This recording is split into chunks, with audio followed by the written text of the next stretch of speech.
नमस्कार दोस्तों, मैं लोकेश शर्मा आपका क्वांट एडुकेटर स्वागत करता हूं हमारे YouTube चैनल पे। दोस्तों, आज हम लोग इस वीडियो में बात करेंगे SBI clerical prelims versus mains quantitative content के बारे में। दोस्तों, ये सीरीज मैंने अभी पिछले 2 वीडियो इस सीरीज में अपलोड किए हैं, जिसमें मैंने आप लोगों को डिफरेंस बताया है टॉपिक टू टॉपिक कि कैसे प्री और मेंस की हमारी स्टडी में डिफरेंस रहना चाहिए। तो आज भी मैं आपको कुछ टॉपिक्स जरूर इस सीरीज में बताऊंगा, जिससे आपको एक कॉन्फिडेंस मिलेगा while you are preparing for SBI clerk quantitative aptitude for both prelims and mains logic. ठीक है, तो मजेदार ये सीरीज है। अगर आपने इसके पुराने 2 वीडियो अभी भी नहीं देखे हैं तो जरूर देखिए। ठीक है, तो पार्ट 1 और पार्ट 2 बिल्कुल बेहतरीन टॉपिक्स हमने वहां कवर किए हैं। Time and work, time and distance, boat and streams, even quadratic equations. तो ऐसे बहुत सारे टॉपिक मैंने कवर किए हैं। अभी इस सीरीज में भी आज हम 2 या 3 टॉपिक्स पे बात करेंगे, जिसमें से one of the topic is problems on ages and another is SICI यानी सिंपल इंटरेस्ट, कंपाउंड इंटरेस्ट और एक नंबर सीरीज। ठीक है, तो कोशिश करूंगा कि आपका थोड़ा सा जो डाउट है अबाउट के प्रीलिम्स और मेंस के बेसिक कंटेंट में कहां फर्क है, कि कैसे समझ में आएगा कि ये क्वेश्चन प्री लेवल पे है या ये मेंस लेवल पे है, क्या क्या चीजों की जरूरत होती है, तो ये सीरीज आपको इसमें बड़ा हेल्प करने वाली है। ठीक है, तो यस गाइस, बात करते हैं about SBI clerk prelims versus mains के थर्ड पार्ट पे। तो दोस्तों, आज का जो हमारा पहला टॉपिक है जिसके ऊपर हम डिस्कशन कर रहे हैं वो है प्रॉब्लम्स ऑन एजेस। तो दोस्तों, प्रॉब्लम्स ऑन एजेस हमेशा से it is one of the scoring topic, but because of its language specially mains exam में बच्चों को बड़ा चैलेंज और परेशान करता है। लेकिन yes, it's a quite a doable topic. तो अगर आप क्वांट में थोड़ा सा डिफिकल्टी महसूस करते हैं और अगर आप इस टॉपिक को अगर अपना स्ट्रॉन्ग पार्ट बना लेते हैं, तो definitely it will going to help you in the upcoming exams. Okay, तो शुरुआत करते हैं कि कैसे इस टॉपिक पे प्री लेवल के और मेंस लेवल के क्वेश्चंस बनते हैं। तो सबसे पहले प्री लेवल का क्वेश्चन देखेंगे। तो ये कहता है ratio of the present ages of A and B is 5:4। तो ए और बी के बीच में प्रेजेंट एज का रेशियो 5:4 है। तो वैसे इसके बहुत सारी अप्रोचेस होती हैं। तो बेसिक अप्रोचेस दोनों को 5x और 4x मान लिया जाए। ये इसलिए मान रहा हूं क्योंकि वो कह रहा है the age of B 23 year hence, यानी बी का एज 23 साल के बाद 25% मोर होगा। यानी ये और रेशियो क्रिएट कर रहा है कब, जब ए की एज 4 साल बाद ली जाएगी। तो यानी आप ए की एज को 4 साल बढ़ाओगे तो ए की नई एज हो जाएगी 5x+4, और बी की एज को आप 23 ईयर बढ़ाओगे यानी बी की एज हो जाएगी 4x+23। और बी अब 25% ज्यादा रहेगा, यानी the ratio will be like 4:5। Cross करने का 5 इंटू 5 25, 4 इंटू 4 16, 25 माइनस 16 यानी 9x, 5 इंटू 4 20, 23 इंटू 4 92, 92 माइनस 20 यानी 72। तो 9 का डिवाइड लगेगा यानी x की वैल्यू आएगी 8। तो वो पूछता है सम ऑफ देयर प्रेजेंट एजेस क्या होगा, यानी इनकी प्रेजेंट एज का सम क्या है। तो 5x+4x 9x, 9x यानी 8, 72 ईयर्स। क्लियर रहा बच्चे? तो yes, 72 year would be the correct answer for the C. ठीक है, तो इस तरह से ये चीजें वर्क करती हैं मेरे प्यारे बच्चों। तो आसान सवाल था, थोड़ा सा इक्वेशन फॉर्मेशन हमने किया, लेकिन प्रीलिम्स में वो कुछ रास्ते आपको देते हैं। जैसे अगर आप नोटिस करोगे, इन्होंने दोनों की प्रेजेंट एज का सम मांगा था और दोनों की प्रेजेंट एज का रेशियो 5:4 था, and that was 9। 5+4 is 9x, यानी जो भी इनकी प्रेजेंट एज होगी 9 के मल्टीपल में होगी। तो we can go by the option.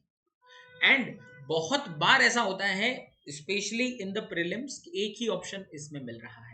हाँ, अगर मल्टीपल मिलेंगे तो शायद ये इतना काम नहीं करेगा। Yes, but we can go for our luck also. और वो रखते हैं दोस्तों, इस तरह के क्वेश्चंस में वो बहुत बार ये चीजें रख देते हैं। क्लियर है? तो एक ही ऑप्शन है जिसमें 9 का मल्टीपल है। हाँ, तो अगर आपके मन में ये दुविधा आ रही होगी कि सर मल्टीपल ऑप्शन होते तो मल्टीपल ऑप्शन होते तो मेथड आना चाहिए, इसलिए मैंने पहले मेथड सिखाया है। तो ऐसा नहीं हो रहा कि मैं इसको ओनली मेथड कह रहा हूँ कि ये तरीका है, आंसर निकल गया, हो गई ट्रिक। नहीं, ये ट्रिक नहीं है, ये लग गया तुक्का तो लगाने का, नहीं लगने का स्कोप है। मल्टीपल ऑप्शन है विच आर मल्टीपल ऑफ 9, तो फिर मेथड आना चाहिए। ठीक है प्यारे बच्चों, लेकिन यस, प्रीलिम्स फिर भी काफी हद तक डुएबल क्वेश्चंस पूछे जाते हैं इस टॉपिक के ऊपर। अब यही क्वेश्चंस का पैटर्न यहां कैसे बदलता है मेंस लेवल पे, ये समझने की कोशिश कीजिएगा। तो देखिए, ratio of the ages of A and B after 16 year from now will be 9:13। तो यहाँ पे ए और बी की एज का अनुपात दिया जा रहा है, लेकिन कब का? 16 साल के बाद। और ए और सी की प्रेजेंट एज का रेशियो दिया जा रहा है, दैट इज 5:12।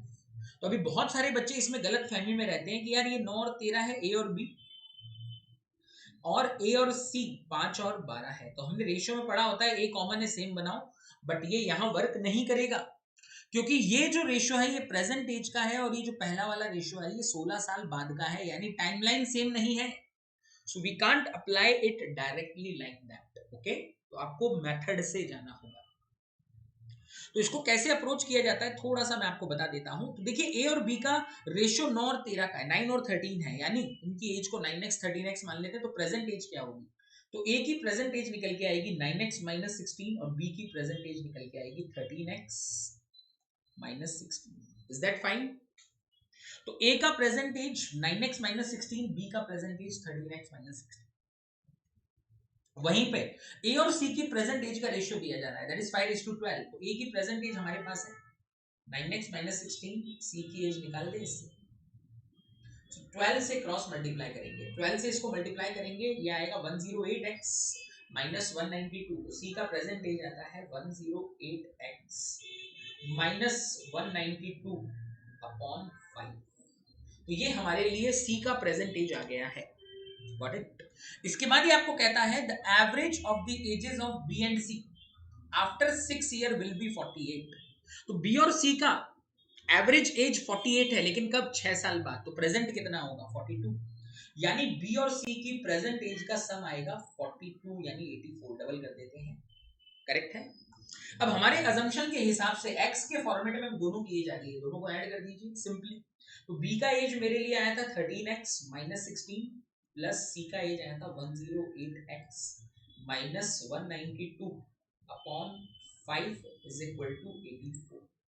तो इसमें सभी में 5 का एलसीएम ले लिया जाए तो ये 5 गुना होगा, that will be 65x minus 80 plus 108x minus 192 and that is equal to 420। Correct है? सॉल्व करने गए तो 80 ऐड होगा 500 और 192 यानी 692, और इन दोनों को ऐड करेंगे तो आई थिंक ये बनेगा 173x। तो 173 से ये पूरी तरह से 4 बार डिवाइड हो जाएगा, तो यानी value for x would be 4। तो x की वैल्यू अगर 4 है तो वो कह रहे हैं what is the present age of d if the present average of a b c d is 36। यानी 4 लोगों का एवरेज 36 है, यानी सम विल बी 144। इसमें से b और c घटा दें 84, यानी a और d का सम 60 है। तो a की प्रेजेंट एज क्या आएगी? तो x की वैल्यू 4 है, 36 माइनस 16 यानी कि 20 ईयर्स। तो 20 माइनस कर दूंगा तो d का प्रेजेंट एज हमारे लिए निकल के आ जाएगा 40 साल। तो यस, d का present age would be 40 years. आया समझ में? तो ये मेंस लेवल है बच्चों। तो ये प्री लेवल और ये मेंस लेवल दोनों आपके समक्ष हैं, आप लोगों के सामने हैं। तो देख लीजिए कैलकुलेशंस को कैसे घुमा दिया जाता है, कंसेप्ट्स को कैसे यूज किया जाता है टू फॉर्म द इक्वेशंस। तो यही मेजर फर्क होता है प्री और मेंस के पूछे गए सवालों में लगभग हर टॉपिक्स के अंदर, ठीक है ना। तो ये ऐसा नहीं है कि आप बिना कंसेप्ट के प्री बना ले जाओगे और बिना कंसेप्ट के मेंस। तो मेंस जब भी मैं बार बार कहता हूं, जब आप प्रीलिम्स पढ़ रहे होते हो तो कंसेप्ट पे बहुत डिटेल में काम किया करिए, क्योंकि वही कंसेप्ट अप्लाई होते हैं इन द मेंस। सिंपल, सिर्फ यही बात है और कुछ भी नहीं। आगे बढ़ते हैं towards the next topic, that is simple interest. ठीक है, सिंपल इंटरेस्ट पे कैसे सवाल बनते हैं, क्या अप्रोच रहती है, किस तरह से प्री और मेंस को डिफाइन किया जाता है क्लरिकल लेवल पे, वो मैं आपको थोड़ा सा सिखाता हूँ। जैसे ये सवाल कहता है Sahil took a loan of 5000 at SI, the rate of the interest is 10% per annum for 2 year. तो साहिल भाई ने 5000 रुपए उधार लिए 2 साल के लिए 10% पे, 2 साल 10% यानी effective rate of interest will be 20%। तो 5000 का 20% होगा 1000, यानी इसका जो अमाउंट बन जाएगा वो हो जाएगा 6000 रुपए। Verbally you can tell that, no mean to form any equation. फिर ये कहता है after that he deposited total amount which is equal to principal plus interest. Okay, 15% पे 2 साल के लिए एसआई पे, तो यानी 15% पे 2 साल का एसआई यानी 30% ऑफ दैट अगेन। तो फिर से 600 इंटू 3 यानी 1800। तो हमारा सवाल क्या बनता है, तो ये कह रहा है find the total interest earned by Sahil. तो साहिल ने टोटल इंटरेस्ट अर्न कितना किया, तो 1800 आंसर नहीं है, साहिल ने यहां भी तो 1000 रुपए कमाया है, तो यानी साहिल का total earning of the interest is 2800। तो आसान सवाल, कम कैलकुलेशन, सीधा सीधा वैल्यू के साथ खेल रहा है, कोई एक्स वाई जेड का असम्पशन नहीं लगना। ओके, तो ये प्री लेवल होता है। अगर किसी की प्रैक्टिस जबरदस्त रहती है वो इतना लिखता ही नहीं है, इसको बहुत आसानी से वर्बली भी टिक कर सकता था, ये मेरा आंसर रहेगा। समझ रहे हो? तो ये प्री लेवल की कंसेप्ट पूछे जाते हैं, इस तरह के कंसेप्ट पे प्री लेवल में क्वेश्चंस बनते हैं। ठीक है, आप कई बच्चे बोलेंगे सर आजकल प्री लेवल में वेरिएबल देने लगे हैं, एग्रीड, लेकिन प्री लेवल के जो वेरिएबल होते हैं दोस्तों, वो कहीं ना कहीं वो वही चीज होती है जो हम निकाल रहे हैं। जैसे देखिए यहां मैंने कोई वेरिएबल यूज नहीं किया, तो अगर मान लो मुझे वेरिएबल यूज करना होगा तो मैं क्या लिखूंगा, साहिल ने 5000 रुपए इन्वेस्ट किए 10% 2 साल के लिए, and his amount become x. Unnecessary variable है वो, इसकी कोई जरूरत नहीं थी इसमें। क्लियर है? नहीं भी रखते तब भी हम 6000 निकाल ही रहे थे, तो for me x is equal to 6000। समझ रहे हो? तो ऐसा कर दिया जाता है, तो बहुत ज्यादा पैनिक होने की जरूरत नहीं है वेरिएबल्स में। हाँ, पीओ लेवल का प्रीलिम होता तो मैं खुद कहता कि थोड़ा सा और डिटेल में हम चलते हैं, लेकिन यस क्लरिकल लेवल है तो इसलिए बहुत ज्यादा वेरिएबल की चिंता करने की जरूरत नहीं है, अपने कंसेप्ट पे थोड़ा सा रिलाई करिए। ओके प्यारे बच्चों, आगे बढ़ते हैं। अब सिंपल इंटरेस्ट में मेंस क्या करेगा वो हम थोड़ा सा जानने और समझने की कोशिश करते हैं। तो देखिए ये कहता है Vikas borrowed some money at the rate of 12% SI. तो विकास भाई क्या कर रहे हैं, 12% एसआई इंटरेस्ट रेट के ऊपर सिंपल इंटरेस्ट पे इन्वेस्टमेंट करते हैं। बट वो क्या करते हैं, at the end of the first year he paid 16,000। तो यानी एक साल होने के बाद आप 16,000 रुपए पे कर दे रहे हो। तो होता क्या है दोस्तों, जब आप कुछ पीरियड के बाद कुछ इन्वेस्टमेंट पे कर रहे हो तो आपका ओवरऑल जो प्रिंसिपल होता है वो रिड्यूस हो जाता है। No, I won't say principal, I would say amount. Amount means principal plus interest, क्योंकि एक साल में कुछ इंटरेस्ट जुड़ा होगा उस प्रिंसिपल में, तो आप अमाउंट में से 16,000 रुपए कम कर देते हो। तो इससे क्या होता है, आपका अमाउंट चेंज हो रहा है, and rest of the amount he paid in next year. तो जो कह रहा है अगला जो अमाउंट है वो अगले साल पे करेगा। अब वो कहता है the rate of the interest for the second year is 10%। यहाँ पे रेट ऑफ इंटरेस्ट चेंज हो रहा है। पहले साल इंटरेस्ट कितना था दोस्त, 12% था, अभी कितना हो गया 10%। Got it? और ये हिंट दे रहा है कि इसका 2 साल का जो इंटरेस्ट क्रिएट होगा उसका अनुपात 3 और 2 है। यानी फर्स्ट ईयर और सेकंड ईयर के जो इंटरेस्ट बनेंगे उन दोनों के बीच में अनुपात कितना है, 3:2 है। तो बताइए क्या अमाउंट उसने बोरो किया है, तो अमाउंट की वैल्यू बताने का है। तो कैसे बनाएंगे, ध्यान से सुनिएगा। सबसे पहले मान लेते हैं इसका जो प्रिंसिपल वैल्यू था दैट वाज 100x। तो गाइज इसका रेट 12% है, तो फर्स्ट ईयर का इसका जो इंटरेस्ट आएगा वो 12x आएगा, ये बात मानते हो। लेकिन जो एक साल बाद इसका अमाउंट क्रिएट होगा वो 112x होगा, ये बात भी मानते हो। But out of this he is paying 16,000, तो यानी ये मेरा सेकंड ईयर का प्रिंसिपल बन जाएगा, इसी के ऊपर मेरा सेकंड ईयर इंटरेस्ट लगने वाला है। तो इसका जो सेकंड ईयर का इंटरेस्ट आएगा दैट वुड बी 10%। तो इसका 10% क्या आएगा, 11.2x minus 10% of that is 1600। ये बात क्लियर होगी? तो यानी मेरे पहले साल का इंटरेस्ट 12x आ रहा है और ये 11.2x माइनस 1600 आ रहा है। और इसने हिंट क्या दिया है, फर्स्ट ईयर और सेकंड ईयर का जो रेशियो है वो 3 और 2 है।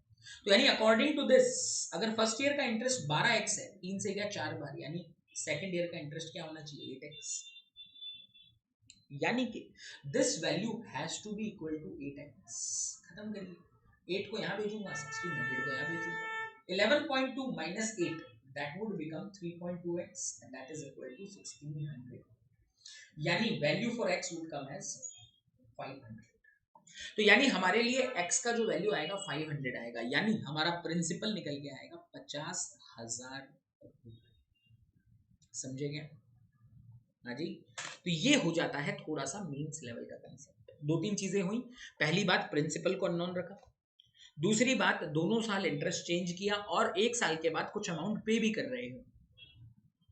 तो ये सारी चीजों के ऊपर थोड़ा सा कैलकुलेशंस के साथ इस तरह के क्वेश्चंस बनाया करते हैं। तो यस, कंसेप्ट स्ट्रांग होना बहुत जरूरी है। क्वेश्चन पढ़ते से समझ में आना चाहिए कि हमें इसका आंसर ढूंढना कैसे है, फॉर्मूला यूज होगा, इक्वेशन फॉर्मेशन होगा, क्या पार्ट अननोन है, क्या निकाला जा सकता है, ये सारी समझ पढ़ते समय आनी चाहिए। ठीक है प्यारे बच्चों? क्लियर है? Well and good. अब आगे बढ़ते हैं टुवर्ड्स द थर्ड टॉपिक यानी कंपाउंड इंटरेस्ट। तो ये क्वेश्चन मैंने आपको एजेस पे बताया, एक सिंपल इंटरेस्ट पे बताया और एक कंपाउंड इंटरेस्ट पे। तो ध्यान से सुनिएगा और समझिएगा इसको भी। तो ये कहता है Raghav invested ₹24,000 in scheme A offering 50% compound interest compounded annually and the same sum in scheme B offering 15% per annum simple interest। यानी क्या हुआ, 24,000 दो स्कीम में लग रहा है, एक में 50% इंटरेस्ट है बट इन कंपाउंड और दूसरे पे 15% इंटरेस्ट है बट ऑन सिंपल। तो कह रहा है दोनों स्कीम से टोटल कितना इंटरेस्ट उसको रिसीव होगा at the end of the 2 year. तो देखिए सिंपल है, प्रिंसिपल सेम है 24,000, 50% पे 2 साल का इफेक्टिव इंटरेस्ट होता है मेरे बच्चों 125%, प्लस 15% पे 2 साल का इफेक्टिव सिंपल इंटरेस्ट आता है 30%। यानी आपका जो इंटरेस्ट आएगा that would be 155% of 24,000। Solve कर दीजिए। तो 155% को सॉल्व करने का सिंपल तरीका होता है break it into 3 part, 100 plus 50 plus 5। एक जस्ट जनरल तरीका बता रहा हूँ। तो 100 मीन्स 24,000, 50 मीन्स 12,000, 24 और 12 36 और 5 यानी उसका 1/10। तो 12,000 का 1/10 यानी 1200। तो 36,000 और 1,200 यानी 37,200। ये मेरा आंसर है 37,200। That would be my answer. तो यस, इस तरह के क्वेश्चन प्रीलिम पूछता है। हालांकि थोड़ी कैलकुलेशन जरूर थी लेकिन जो वैल्यू दे रखी थी वो क्वाइट डूएबल थी। 2 साल का कंपाउंड इंटरेस्ट, 2 साल का सिंपल इंटरेस्ट, इसका इफेक्टिव इंटरेस्ट कैलकुलेट करते आपको आना चाहिए। यहाँ पे प्रिंसिपल को भी सेम रख दिया था तो कैलकुलेशन का जो भी थोड़ा बहुत ज्यादा खींचने का स्कोप था वो भी खत्म कर दिया है। Got it? तो इस तरह के सवाल कंपाउंड इंटरेस्ट के प्री लेवल पे यूजुअली पूछे जाते हैं। ठीक है, तो यहाँ पे आपको इफेक्टिव रेट ऑफ इंटरेस्ट निकालते आना चाहिए, 2 साल का, 3 साल का, है ना। तो आप बहुत तेजी से SICI के क्वेश्चन बना ले जाएंगे इन द प्रीलिम्स।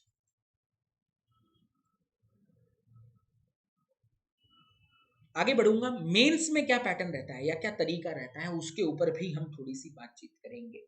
जैसे ये कहता है a certain sum of money at a certain rate of compound interest compounded annually becomes ₹12,500 after 2 year।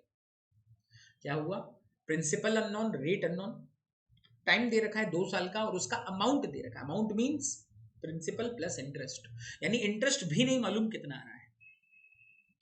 And ₹19,531.25 after 4 year. तो ये 4 साल बाद का अमाउंट दे रखा है। तो वो कह रहा है find the rate of compound interest. अब इन दोनों सवालों में देखोगे ना, अगर इस सवाल की बात करें तो यहाँ पे आपको 4 साल का और 2 साल का अमाउंट दे रखा है। तो एक बात हमेशा याद रखिए, कभी भी आपको अगर डिफरेंट टाइमिंग पे अमाउंट दे रखा होगा तो बेस्ट वे होता है A2/A1, यानी फॉर्मूला लगा देने का कंपाउंड इंटरेस्ट का जो हम बचपन से पढ़ते आए हैं। A2/A1 principal into 1 plus rate upon 100 की power 4 upon principal into 1 plus rate upon 100 की पावर 2। एक 4 साल के लिए, 2 साल के लिए, बात खत्म। तो होता क्या है, प्रिंसिपल कॉमन चीज है, कट हो जाएगा। तो आपका पूरा इक्वेशन इस 4 से ये 2 कट हो जाएगा तो ये स्क्वायर बन जाएगा। तो ये पूरा कैंसिल, यहाँ स्क्वायर हो, सॉल्व इट। तो A2 कितना है? तो हालांकि ये कोई बहुत लेंदी और डिफिकल्ट सवाल नहीं है लेकिन वैल्यूज चेक कीजिए। हालांकि इसमें कोई इक्वेशन नहीं बनेगी बट इसमें वैल्यू ऐसी दे रखी है जो आपका समय कंज्यूम करने में मोर देन सफिशिएंट। तो A2 की जगह मैंने रखना है 19,531.25। डेसिमल हटा रहा हूं तो यहाँ 2 जीरो बढ़ा दूंगा, तो यह आएगा 125, 1 2 3 4। समझे क्या? अब बट ऑब्वियस है ये कटेगा 25 से, 25 की टेबल में जाना ही है। 25 से कट करने की कोशिश करते हैं तो ये आसान है, 5 0 0 0 0। 25 से ये जाएगा 25 यानी 175 यानी 7 बार, 20 बचेगा 203 यानी 8 बार, 3 बचेगा 31 यानी फिर 1 बार, फिर 6 बचेगा यानी 2 और 5। ठीक है, बहुत सिंपली। फिर 50 से कट करेंगे, 25 से फिर जाते हुए दिख रहा है ये, तो ये जाएगा 2 बार 0 0 0।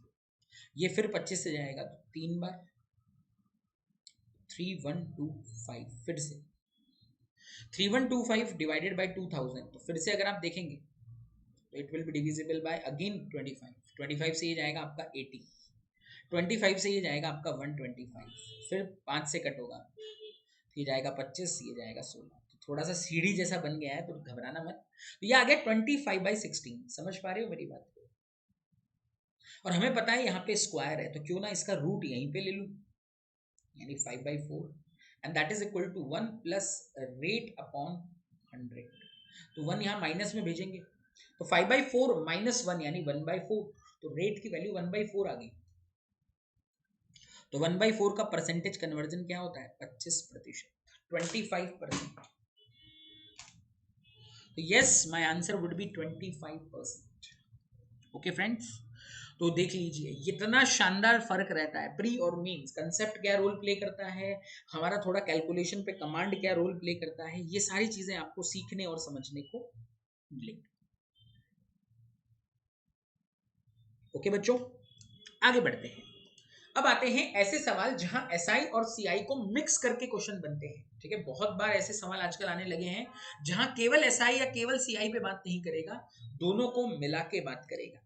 तो कैसे इसको डील करना है सुनिएगा। पहला, a man deposited ₹4800 in scheme A at 20% per annum compound interest. तो 4800 रुपए 20% रेट पे कंपाउंड इंटरेस्ट पे इन्वेस्ट किया जा रहा है, while 1600 at 18% per annum simple interest in scheme B. और दोनों ही स्कीम 2 साल के लिए इन्वेस्टमेंट कर रही है। तो भी आप देखिए पिछला सवाल भी लगभग प्रीलिम वाला जो लिया था हमने ऐसा ही था, बट वहां पे आप नोटिस कीजिए प्रिंसिपल सेम थे, यहाँ प्रिंसिपल अलग कर दिए हैं। ठीक है ना, तो बस कोई दिक्कत नहीं है, कैलकुलेट करेंगे। तो देखिए इसके लिए कुछ चीजें आपको पता होनी चाहिए। सबसे पहले 20% का 2 साल का इफेक्टिव इंटरेस्ट होता है 44%, यानी यहाँ पे जो मेरा इंटरेस्ट आएगा that would be 44 into 48। Clear है, तो आप इसको सॉल्व कर दें। तो अगर आप इसको सॉल्व करने जाते हैं तो आई थिंक ये बन के आता है आपका 192 इंटू 11। तो 2 का 2, 2 और 9 11, 1 9 और 1 10 और एक कैरी किया हुआ 11, फिर एक और एक 211। ठीक हो गया, तो ये हमारी वैल्यू निकल के आती है। इसका इंटरेस्ट निकल के आता है फर्स्ट स्कीम का। दूसरी स्कीम का क्या होगा, 1600 का 18% फॉर 2 ईयर यानी 36%, यानी 16 इंटू 36। Got it. तो 16 इंटू 36 तो यानी 6, 96, 9 कैरी, 16 3 48, 48 और 9 यानी 57। That will B 5। माइनस कर दीजिए, simply you will get your answer. So 12 minus 6 यानी 6 बचेगा, 10 माइनस 7 यानी 3 बचेगा, 20 माइनस 5 यानी 15 बचेगा। तो yes, my answer is 1536, C option. Is that okay?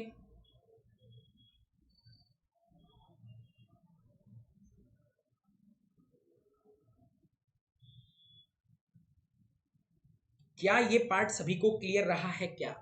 बड़ा मजेदार कंसेप्ट है दोस्तों, बहुत प्यार से आप इन चीजों को बना सकते हैं।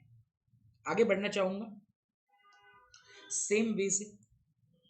देखिए अब मेंस में इसका कंसेप्ट कैसे यूज होता है उसके ऊपर बात करेंगे। तो ये कहता है Manisha borrows ₹8,000 from Geetika at 10% per annum compound interest compounded annually. तो यानी गीतिका ने, मनीषा ने क्या किया है, गीतिका से 8,000 रुपए उधार लिए हैं 10% रेट ऑफ इंटरेस्ट पर।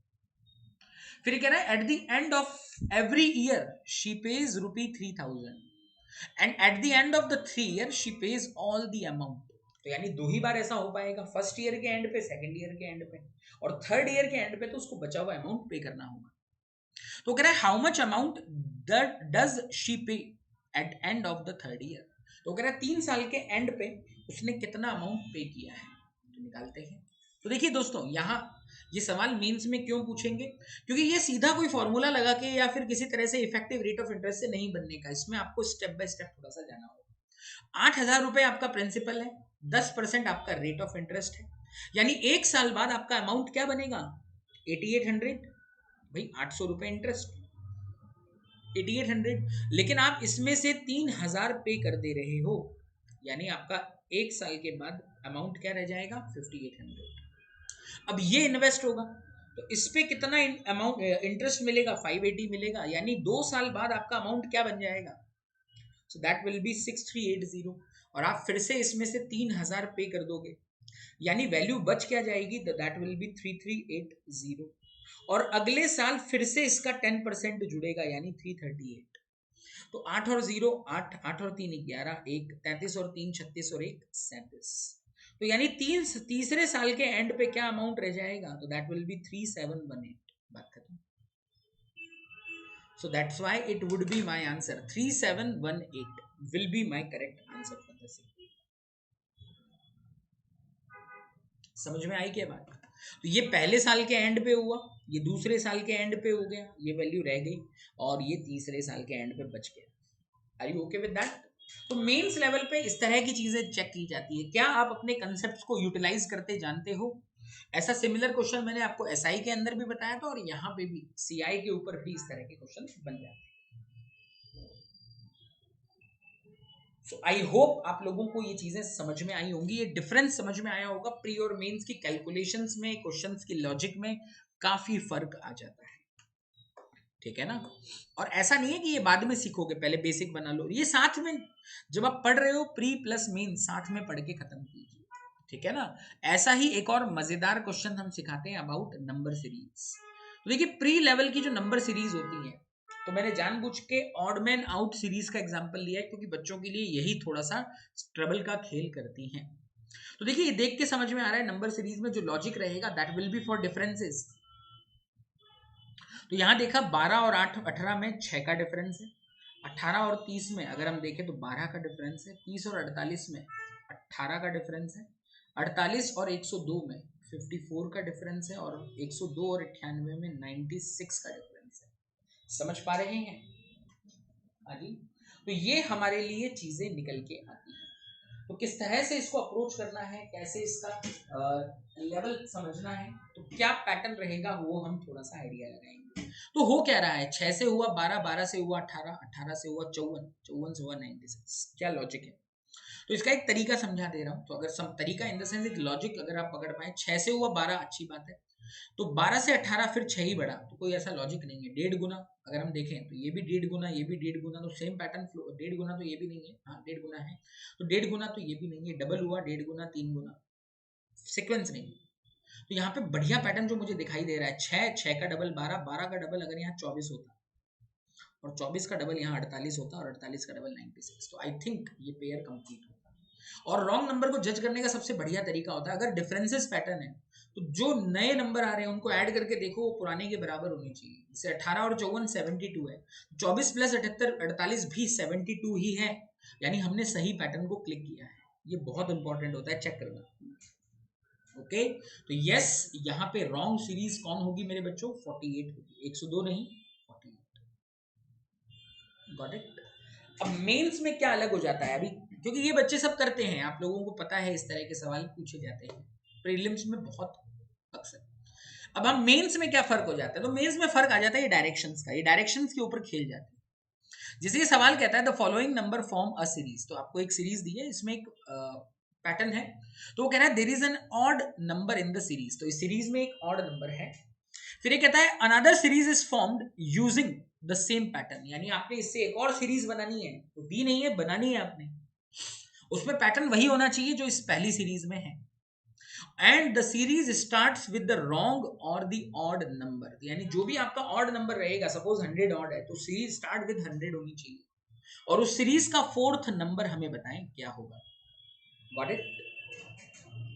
तो क्या लॉजिक है इसके अंदर, पहले देख के समझ में आ रहा है, डिफरेंसेस का लॉजिक हो सकता है, चेक करेंगे। 136 और 148 अगर हम देखें तो 12 का अंतर है, यहाँ देखें तो माइनस का 48 है, यहाँ देखें तो प्लस का 84 है, यहाँ देखें तो माइनस का 104 है, और यहाँ देखें तो प्लस का 140 है।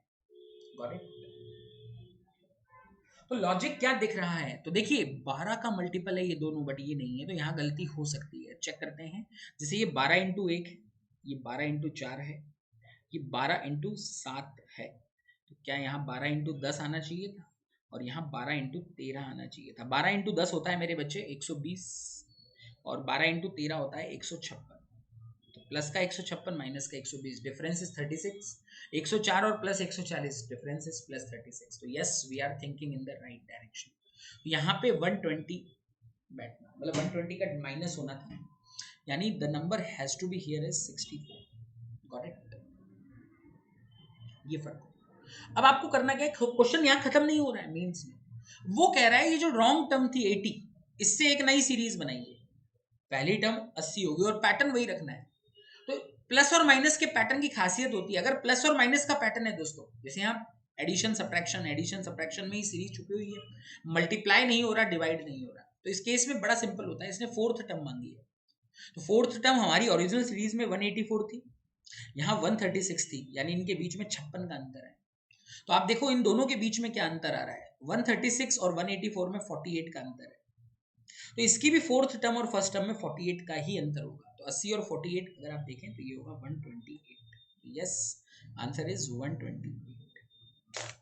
तो आपको मैन्युअली एक एक नंबर निकालने की जरूरत नहीं है। जैसे ये प्लस 12 किया 92, फिर माइनस 48 किया, समझे क्या, 96 में से 48 ही बचता और 4 कम है यानी 44, समझे। फिर यहाँ प्लस 84 करते हैं तो 1 आता, समझे कि नहीं। पूरा वापस सेम टू सेम करने की जरूरत नहीं थी, directly you can get that number. Okay, तो ये कुछ तरीके होते हैं, अंतर होते हैं प्री और मेंस के बीच में, ठीक है। तो अगर आप तैयारी कर रहे हैं क्वांटिटी एप्टीट्यूड के लिए फॉर एसबीआई क्लरिकल, तो इन चीजों का स्पेसिफिक ध्यान आप रख सकते हैं, ठीक है प्यारे बच्चों, क्लियर है। चलिए, तो अभी बताना चाहूंगा हमारे ऑफलाइन क्लासेस के बारे में। तो जो बच्चे जानते हैं हमारा offline learning Olly board learning centre के ब्रांड नेम से we are running offline classes in Pune, ठीक है ना। पुणे के अंदर हमारी क्लासेस होती हैं, और ऐसे बच्चे जिनको केवल मैथ का क्लास भी करना है, क्योंकि बहुत सारे बच्चे जो रिपीटर्स हैं या जो पहले से तैयारी कर रहे हैं बट मैथ में उनको थोड़ा दिक्कत है, तो आप केवल क्वांट के लिए भी क्लासेस ज्वाइन कर सकते हो, ओनली क्वांट सेक्शन के लिए, you can do that. Okay, तो आप जुड़ सकते हो हमारे साथ, ये हमारे ऑफिस का नंबर है। और यस, जो फ्रेशर्स हैं, जो नए तैयारी कर रहे हैं, पूरे सब्जेक्ट्स को उनको ज्वाइन करना है, फुल डिटेल सिलेबस कवर करना है, तो ये हमारा बैच है जो आप डेफिनेटली ज्वाइन कर सकते हो, ठीक है प्यारे बच्चों। तो नए बैचेस हमारे हर मंथ में 2 से 3 नए बैचेस स्टार्ट होते हैं, तो आप अपने कन्वीनियंट टाइमिंग के हिसाब say that you can join that. Okay, और ये हमारे ऑफिस का नंबर है, जो भी जानकारी आपको चाहिए आप इस नंबर पे कॉल करके हमसे ले सकते हैं, ठीक है प्यारे बच्चों। तो आई होप आप लोगों को चीजें समझ में आई होंगी, और हाँ, ये सेशन को जरूर लाइक करें, और आपकी कोई भी डाउट हो या इवन अप्रिसिएशन कुछ कहना हो तो भी डेफिनेटली आप इसके कमेंट सेक्शन में अपना कमेंट छोड़ सकते हैं, ठीक है प्यारे बच्चों। तो bye bye, have a great day, will meet again in the next video, bye bye.